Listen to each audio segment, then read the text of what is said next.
we are able to measure body composition. Okay. And so the last thing that we did was talk about this sort of traditional accurate measure, the traditionally most accurate measure, which is called densitometry, which uses a two-compartment or a two-component. Basically, your adipose tissue and your everything else, this fat and fat-free mass way of breaking everything down.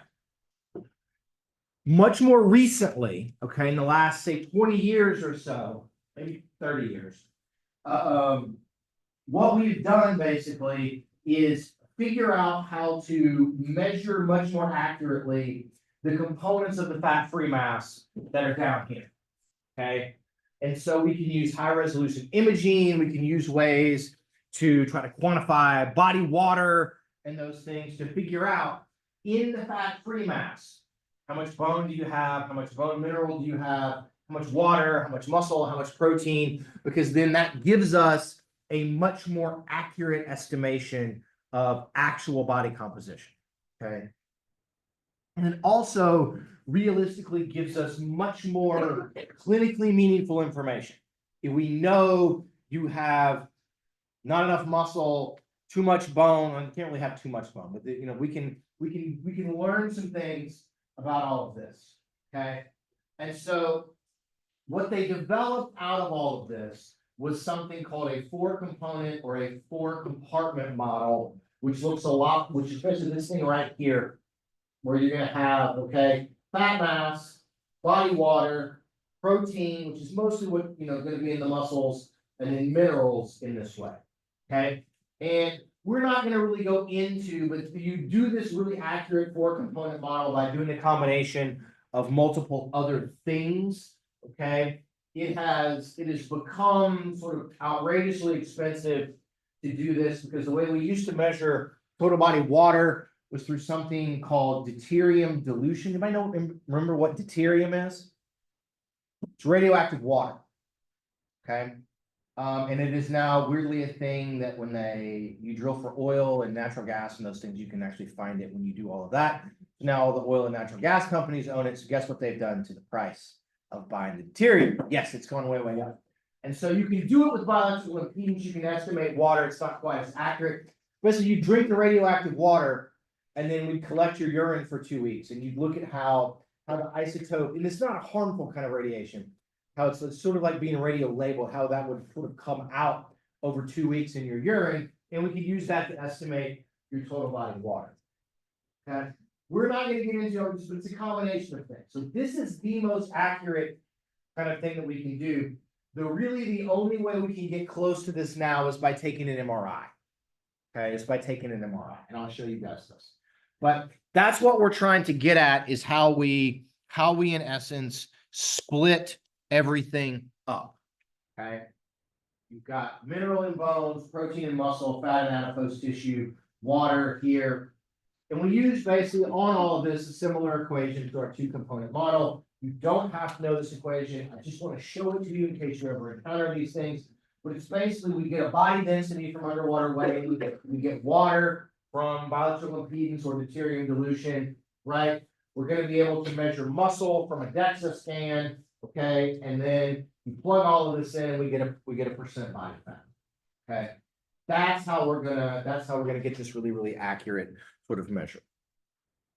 But we don't ever really do this. When I first started grad school, there was a lab in our department that this was what they did to measure body composition. And for the most part now, the DEXA scanners have gotten so good, I'll show you guys in a minute. We just do a DEXA scan and we move on with our lives and consider that to be kind of practically the best thing that we're able to do. Because DEXA is going to get us bone mineral density here, it's going to get us fat mass, and it's going to get us muscle mass, which is going to include the water. And so we just kind of make some assumptions there. All right. Let me need to make this thing go away. So we don't want to talk about the limitations because I'm not going to ask you guys probably anything about pork. So let's talk about what you guys are going to encounter as probably the most accurate thing. Anybody ever had a DEXA scan? Anybody? Okay, like 3 or 4 of y'all. Was it because you were in a research study in our department? Yeah. Okay. I would encourage every one of you, especially the ladies, that if we have a research study in the department that you qualify for and that you're willing to participate in that gets you a DEXA scan, it's actually really valuable to have it because it will tell you your bone mineral density and you can have an actual starting point that you can hang on to for the next, 30 or 40 years, which I know is a lot for you guys to have to think about right now. But it gives us a good place to start. It can help me kind of predict things, okay? DEXA is what's called dual energy X-ray absorptiometry. It's just a fancy X-ray, okay? You lay on a table, takes about 5 minutes, and a little arm goes and traces your entire body, and it just shoots a series of X-rays into you. Now you may think, oh shit, X-rays, that could be bad, right? Well, we can't just scan you because you are getting some radiation. The sun's not really out today, but if you walk across campus, like tomorrow, if the sun's out, you'll get more radiation from walking across campus than you'll get from being places. You'll certainly get, if you ever flown in a plane, you're going to get way more X-rays and radiation from flying in an airplane because you're through the atmosphere and those kinds of things. So it's a tiny, minuscule, completely unharmful amount. But ladies, if you all do this, we have to give you a pregnancy test. Okay. So we have to confirm that you're not pregnant. In my entire years of doing this, I've only had to tell one person that they were pregnant and they didn't know it. Okay. That was not a great day. They took it very stoically. And we said you should go to your doctor and get a blood test and check on things and do all of this. But obviously we did not put that person in. As I said, what DEXA tells us, okay, is it gives us fat mass, what it calls fat-free soft tissue, which is basically water and muscle and your organs. But then also, because of the X-ray, is able to tell us about bone.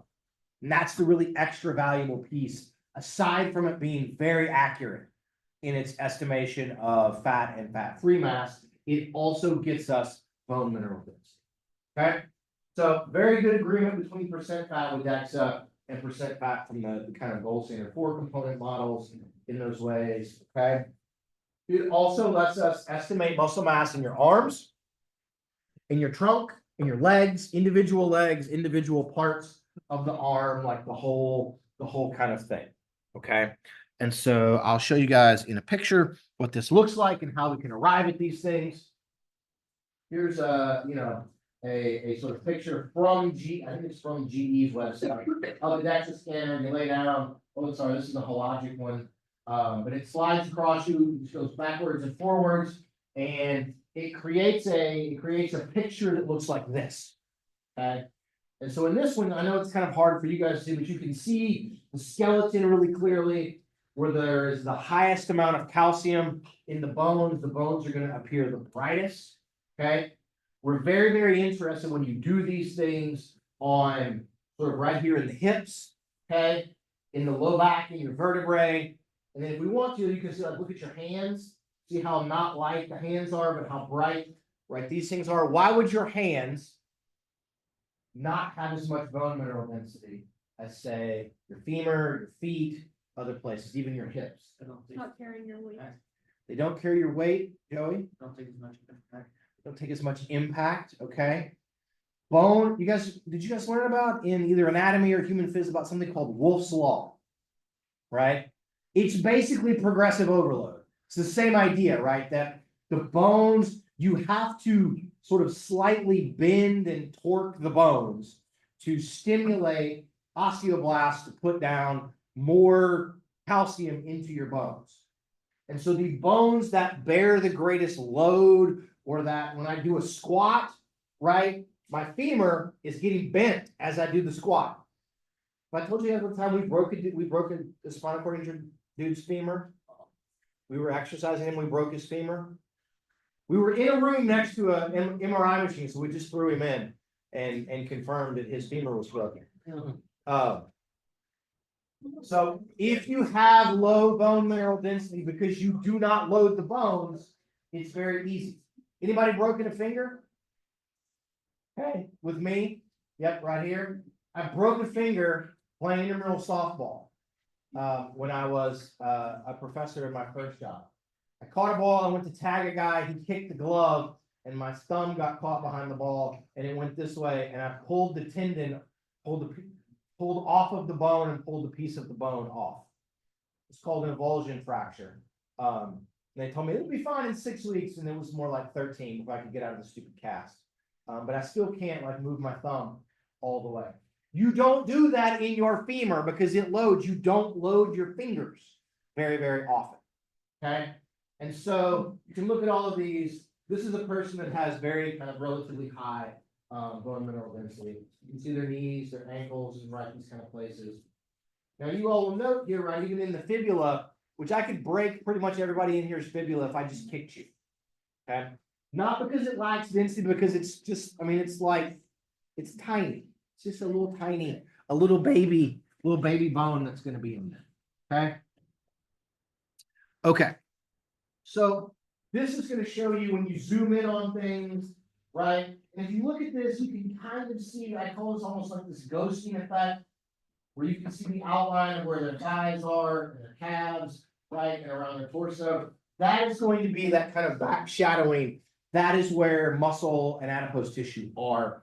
But you take these things and the software zooms in, and it's essentially looking at the acetabulum where, right, where your femur is going to come in and make contact in the hip.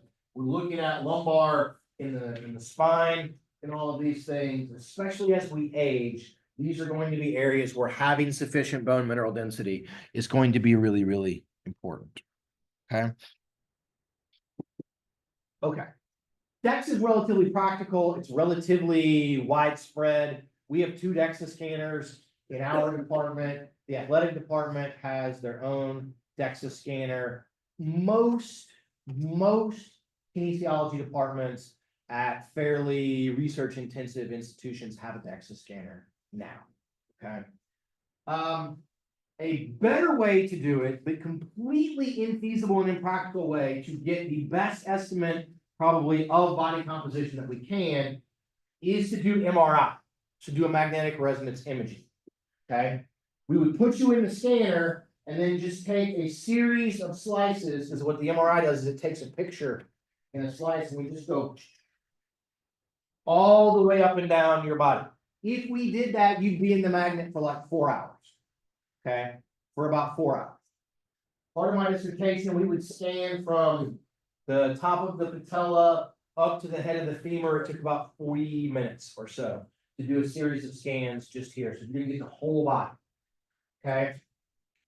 Then some poor sap of a grad student who's way underpaid and over caffeinated has to go in, right? Circle every individual tissue that's going to be in there. Assign that tissue, whatever it is, figure out its density, and then add everything up across the entire body.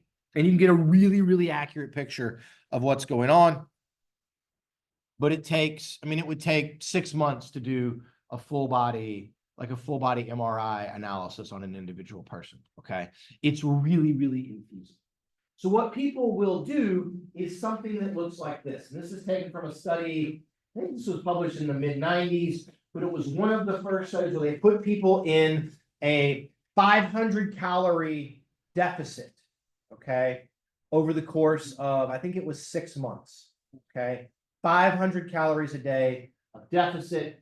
Here's pre-images, and these are taken basically, the first one is at like L4, L5, so we're down here kind of right around where your belly button is, right, and then it goes plus 5, 10, 15 centimeters. So it got 4 images, just kind of right in this area here, looking at visceral adipose tissue, subcutaneous adipose tissue, sort of right in that area. And then you can see what's happened after basically 6 months of 500 calorie a day caloric deficit. Everything has shrunk. We've got less adipose tissue. So what you see here, right around the outside, that subcutaneous adipose tissue, these are the kidneys that are right there. This stuff that's kind of folded around in there is small intestine that we are seeing kind of as we're moving up and down what's going on.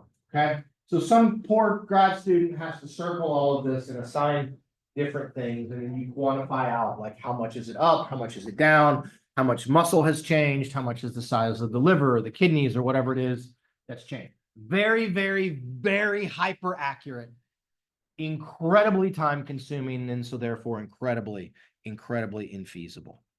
Okay. So people have done stuff where they've looked at men versus women. Okay. These are some images that we took when I was a PhD student. This is a husband and a wife. And if you looked at the two of them, you would 100% think the wife was significantly leaner and more trained than her husband. They were both triathletes.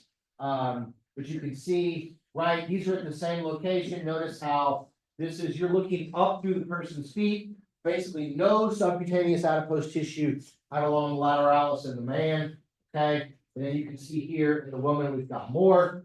And then this is a person with a spinal cord injury, okay? At about the same place. Not the guy whose femur we broke, okay?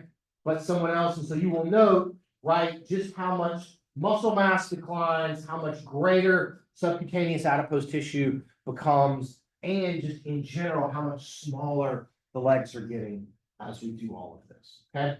So when people do MRI now, this kind of local analysis of things and quantifying local body composition as it relates to muscle and fat or organs and those things, that's how it's used. Doing a total body thing to figure out exactly you are 12.2% total body fat and this kind of thing is really infeasible. But this can be very useful in small, isolated, kind of local areas. And as you guys mostly know, it's also very widely used to diagnose like ACL tears, muscle tears, and those kinds of things. Because it's really sensitive. When you get swelling in areas, you can do different kinds of imaging and it lights up in a certain way. And it's really useful. Apropos of nothing other than it was one of the coolest things that I've ever seen. We had a guy here doing a seminar with us on Friday. He's at the University of Saskatchewan, and he's a buddy of Dr. Kellowan's. He'd come down to go to the Alabama game because he'd never been to an American football game. So he got to see a whopper, let me tell you. But he showed they are using MRI to measure AVO2 difference. They do MRIs and they can measure stroke volume because it will image while the heart beats. It will be able to estimate very accurately stroke volume. And then they do a different kind of imaging. And while they're doing that, they can also measure oxygen content in the superior vena cava. Okay. And then they measure arterial O2 content with a little finger thing. They had people exercising and did a VO2 max test in the magnet. And they directly using the Fick equation estimated VO2 max by measuring heart rate, stroke volume with the MRI, and AVO2 difference using the MRI. And then they had them also, they breathe into the mask and they compared the two. It was one of the coolest things that I've ever seen. I don't really know what the usefulness of it is, but it's a great kind of cool thing that you can do. So someday maybe you'll want to you'll be able to like exercise when you're in the magnet. So it's really cool. But that's what we use MRI for. But it's super accurate, very infeasible, right? I showed you guys this. Here was our 6 months of training our spinal cord guys. Again, not the guy whose leg we broke, but you can use it to quantify like changes in mass, changes in body comp and those kinds of things. Okay. So we're going to shift now to a couple of the more practical ways that we measure body composition. Things you guys did in Principles of Health and Fitness. Okay. You all have used, or you should have done, skin fold thickness, right? You take the calipers, you pinch someone, right? Everybody's afraid to pinch when you do this. What we know is that skin fold thickness measures subcutaneous fat. Okay. People that have more subcutaneous fat generally have more total body fat. Right? Sub-Q fat is the largest adipose tissue repository. If you have more of that, you're likely to have more total body. Okay. We measure at these various strategic sites. Normally there are 7. You can use 3. If you need to, 7 is better. You measure the thickness at those sites, and then we go into these different equations. we use the skin fold thickness to use the Jackson-Pollock equation to estimate body density based upon skin fold thickness. Then you use the body density in the Siri equation like it was underwater weighing and estimate total body fat. Okay. It is definitely affected by age, by gender, and by what we're going to call, I should call it overall adiposity, rather than sort of overall fatness, if you will, in those particular ways. And so we've got to kind of make some accountings for those, which the equations are pretty good at doing gender. They're not so great at doing age. Okay. If you know what you're doing, this can be within 3 or 4% of like a DEXA scan. Okay. If you're good at doing it. As I joked on Friday, none of y'all are any good at doing it because you just haven't done it very much. Okay. It's a weird thing to do. Here's this random person from my class, and I gotta like pinch them on their stomach and their leg and their back, and it's weird. But if you know what you're doing, it can be pretty accurate. Okay. So it's not an outlandish kind of thing that's very cheap and relatively easy to be able to do if you need an estimate of this in a clinical setting or kind of a very applied setting, that kind of thing. They had a really bright idea about 20 years ago in the state of Arkansas that they measured skin fold thickness in 8th graders. Essentially, the idea was, well, we're going to measure percent body fat and try to let people know what's going on so they can make healthier choices and nutrition choices and all of this. And all it did basically was body shame a bunch of 14-year-olds, which is, unintended consequence of all of that. So careful with those things. Okay. So this is what this looks like. We're pinching, we're doing all kinds of fun things in our pictures from the 1980s. Okay. Okay. So some stuff to keep in mind. Body comp changes dramatically during growth and maturation, and then it changes with age in general over time as well. Okay. I know that anybody had developmental psychology? A couple of, do they talk about like actual physical changes at all with growth in there as well? Essentially, right? If you take my daughter, if you take a soon-to-be 6-year-old girl and a 6-year-old boy, and you look at their body composition, they are essentially identical. Okay. Boys and girls, as they grow until they reach puberty, are essentially identical. Kids have surprisingly high amounts of body fat and surprisingly low amounts of muscle mass because they don't have any estrogen or testosterone yet. They don't have any of the hormones and things that tend to drive a lot of that. So even if you take kids, you take someone like my daughter who looks relatively lean, she's still not nearly as lean as a sort of similar looking person who was 18 or 25 or something like that. Okay. So the composition of muscle also tends to change as we grow. You get a lot of water in muscle when you're younger, more protein as you age, mineral and protein content, mineral content and bones tends to go up. Kids have really soft, really spongy bones. Kids break bones really fast doing things, and then they heal up really fast. A little girl in Ellis's, who goes to her school and goes to her daycare, did a twirl and fell down, like, whoosh, kind of thing. Okay, fell down, broke. I think she broke her radius doing that, and it was healed in 2 weeks. She was in a cast for 2 weeks. Okay, Clementine, poor little Clementine. And she had to have a broken arm while she had her birthday party at the gymnastics place. Which I tell you did not tell her that, but that's going to be some things on. Okay, body fat tends to rise in women from about age 8 or 9. Okay. And then we see these kind of market increase after the age of 18. Similar things in boys. A lot of this is related to puberty. They're saying 8 and 10. You're going to get a bit of a rise kind of right before, a couple of years before puberty onset, and then significant changes afterwards as you begin to get that influence and those effects of estrogen and testosterone, especially. And then with aging, weight tends to increase until your mid-50s or early 60s. Okay. Right. You guys remember the fun, scary stat from Health and Fitness? I hope Dr. Pinku continues to teach this. The average American, Okay. Think about what you weigh right now, add 20 pounds. That's what you're going to weigh when you're 45. Okay. Hi. I'm just going to tell you, I resemble that remark very, very close. Okay. It tends to go up and then it tends to decline after all of this. Okay.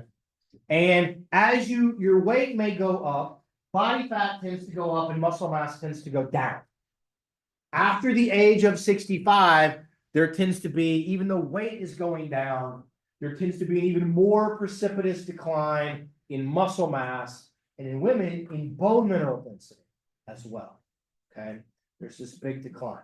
That's how we lose strength. We lose bone mineral density when you fall because you don't have enough strength. You will break a bone, et cetera, et cetera, et cetera. Now, Is that just due to aging or due to what we eat? which part? The gaining? The gaining weight? Yeah. It's mostly due to becoming more and more sedentary and continuing to eat Chick-fil-A. Right? There's ample evidence that if you can stay active and eat much more closely aligned to whatever your resting metabolic rate is, that you can prevent that in those ways. Okay. You're going to ask, can we prevent the decline with aging? The answer is also yes. How do we prevent the age-associated decline in muscle mass and bone mineral density? Be a bro, right? You just got to be a bro. Resistance training. Aerobic training and activity is good, but resistance training, especially some kind in older adults, is really important. Really, really, really important. Okay. Those are kind of the changes. And we know all of this from doing DEXA scans and things of that nature. Okay. Oh, I got one out of order. I was wondering where that was. This was the one that I think Emily asked about maybe on Friday, but the idea is bioelectrical impedance. Okay. And so it's done a couple of ways. We have in the lab for health and fitness, you hold on to the thing like this, right? And hold it out. The one over in the Huff is one, it's an in-body deal where you can stand on it, right? And you stand and you do this. These things are relatively inexpensive. You can buy one of these on Amazon for, I don't know, $25 or something. The ones you stand on are going to run 80 to 100 bucks. There's probably going to be a Black Friday sale for one if you really want one. Okay. They are the least accurate way of measuring body composition. Okay. But they're not terrible. Okay. What it does is it runs a very weak, imperceptible electrical current into your body. So it goes when you hold your arms out in one hand, up and then out to the other one, or up in one foot, up, down to the other foot. Okay. If you have more muscle and more total body water, the current goes faster. You have less muscle, more adipose tissue. Adipose tissue is an insulator. It does not transmit electricity. Well, it will go slower. It then estimates, this is why it's inaccurate, is it makes an assumption, okay, based upon your height and your age and your weight. It uses height to estimate leg length or arm length, okay? I get help on the arm one because I have little short baby T-Rex arms, and it does not have to travel as far. Okay, so for my height, I have short arms and short legs, and so it's going to travel faster. So this will tend to underestimate a little bit on me. For those of you that are very tall or that are sort of disproportionately, like my wife, longer legs, longer arms for your height, then it's going to overestimate. That's where one of it comes in. It also makes some guesses about age and relative sort of normal body compositions based upon age and those things. And so I can put my age in as being different in one of these machines and I get a completely different number. Okay. You can hold the thing and you hold your arms like this rather than out and you get a completely different number. Okay. And so because of all of that, there's more assumptions going on underlying all of this than our other measurements. And that's why it tends to be less accurate. Okay. But it's usually going to be within, I don't know, 3 to 5 or 6%, especially if you're kind of a normal, kind of average person. Okay. All right. So let's talk about body composition and exercise performance, because I think this is a fascinating sort of thing, okay? Excess weight. This is not excess adipose tissue. This is not only muscle mass. This is excess weight, okay? The more you weigh, this is why we have to normalize VO2 to body weight, okay? As you weigh more, the force required to produce any given acceleration of your body goes up, okay? You can have a lot of muscle, you're going to be very dense, you're going to weigh a lot. You still have to use that muscle to generate more and more force to actually propel yourself, okay? Excess weight is potentially not a great thing during weight-bearing exercise, okay? Weight-bearing exercise. So almost every sport that doesn't have like a bike or something on it is weight-bearing. So in some ways, excess weight can be a problem, okay? It reduces the metabolic capacity when we express it relative to body weight. This is partially why when you see, okay, we see athletes, they tend to most of the time be relatively, we would say, lean. They have muscle for whatever thing that they need, but they tend to have as little body fat as they can get away with because that lowers excessive weight, okay? And in some instances, there's not a whole lot of benefit to actually having extra muscle.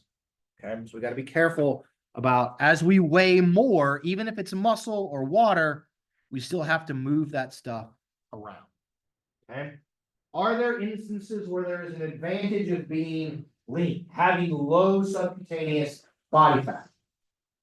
When you've got performance dependent upon generating high levels of force, okay, while we're supporting your body weight, having less adipose tissue at least means there's less weight that can't contribute to generating the force. So that's potentially positive. Okay. Sports where we're sprinting, okay, or sports where we're doing maximal anaerobic or aerobic power. Aerobic power. So high VO2, running, distance running, things of that nature. Okay. Over a prolonged period of time. You don't see a lot of marathon runners that look like sumo wrestlers, do we? Nor do you see a lot of sumo wrestlers that look like marathon runners. The specificity of the task required in those events, right, sort of weeds out looking a particular way, right? Maximizing one as much as possible for weight-bearing exercise, maximize muscle in relation to overall body weight, and minimize adipose tissue in relation to overall body weight. Okay, so this is why we tend to see that athletes in weight-bearing exercise tend to look kind of the way that they do. Now, there are some sports whose performance benefits simply from having a lot of muscle. Just be big and strong. Okay, high absolute muscle mass. If you need high strength or high power, right? You're a power lifter. Be big, be strong. Okay. You put the shot or you throw the discus or something in track and field. Okay. If you are an offensive or a defensive lineman or a sumo wrestler or just whatever we call our regular wrestlers and those kinds of things. Okay. At times there is an advantage to just being big and strong. Okay. That can overcome the potential downfall of I have relatively sort of large and high body mass that I have to be able to move around. Okay. Then there are other sports, which a lot of them are that way. Think golf and baseball, to name a few. Okay. They're what we might call, they're a skill sport. Now, that's not to suggest that all sports don't involve some skill, right? But they're not that affected by body composition, right? Things where you swing a baseball bat or you swing a golf club, your body composition doesn't do a lot there. However, it's probably all other things being equal an advantage in those sports because they're still weight bearing. You still have to run and do things to have more muscle, if at all possible. In general, athletes tend to have body comp where it is relatively higher muscle mass, relatively lower fat mass. Okay. Things where runners, jumpers, gymnasts tend to be very lean. Linemen in football or rugby or something, throwers, lifters tend to be high in absolute fat free mass. And then many athletes in skill sports, you have to have the skill, but there may be some level of an advantage to being lean. Okay. Okay. So, all right, we're going to stop. Let's stop here and we'll do the last few slides of this next Monday. I need to put the poll up of what you guys want to do anyway. And we'll pick that up. I'll try to get the questions posted today. Okay. Short answer question. All right. You guys, if you travel, please be careful. Have a great Thanksgiving. Okay. Do this for me. If you have a friend or someone, right, who needs a place to go, invite them to your house. If you need a place to go, right? Find a friend, do something, take care of each other. All right. See y'all in a week. What? Are you inviting us? If I was here, you would all be welcome to come to my house. Okay. Yes, Victor. So, Friday, I think we talked about not being able to exactly